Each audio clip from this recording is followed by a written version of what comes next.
Corsica is a magical island located between Italy and France. Its rich culinary history includes influences from Turkey, Algeria, and Spain. Its inspiration for the next recipe, which is Corsican prawns with chickpea cream. So let's get started making our chickpea puree, or our chickpea cream as it's sometimes called. What we're going to do is combine our chickpeas into the food processor. These have already been cooked. If you're using canned, you want to make sure and use a reduced sodium chickpea. And then I'm going to add some olive oil. Chickpeas were present in the Mediterranean very early on. They were actually something that they cultivated in ancient Egypt, and they made their way to southern Europe in about the 9th century.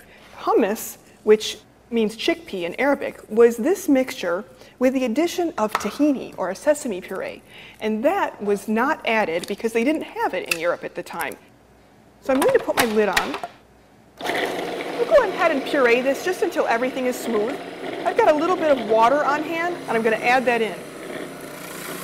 I like this consistency where it's nice and thick like that. That's what I want. So I'm just going to put the lid back on and let it puree for another minute. And I'll go ahead and put this right into my serving dish. So I'm just making a nice dent in the bottom here to make a bed for my shrimp. And then I'll go ahead and start preparing the shrimp. So the first thing we need to do is turn our heat on to medium-high. Get our pan nice and hot. A lot of people worry about making rubbery shrimp. So when you make the shrimp, in order to keep them really tender, one of the tricks you can do is start with a nice screaming hot pan. So I'm going to go ahead and put in olive oil. You always know when your olive oil is ready and when it's time to add your other ingredients whenever you start to smell it. In the Mediterranean kitchen, you can use your nose as a guide. Now I'm going to add in the shrimp, and these have been peeled and deveined. Just want to add them all in at one time like this, that's fine. And then I'm just going to spread them out, give them each a little bit of surface area. I'm going to add in my garlic. This will give it a lot of nice flavor. And my fresh rosemary. If you don't have fresh rosemary, you could use a little bit of dried. You could use thyme. And I'm going to add my favorite trick, which is a little bit of ground crushed red chili pepper that I absolutely love. Now I'm going to add some salt and a little bit of crushed black pepper.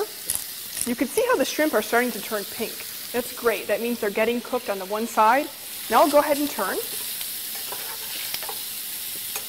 And they're starting to shrink up a little bit, so that lets us know that they're at their peak. If you'd like to, you can add in a little splash of lemon juice. The lemon juice, the acidity is just great. It helps the sweetness just to come through of the shrimp, and it helps them to kind of finish cooking in a really nice way. And I'm just going to go ahead and put them right into my serving dish here. You just want to pile these right in the middle.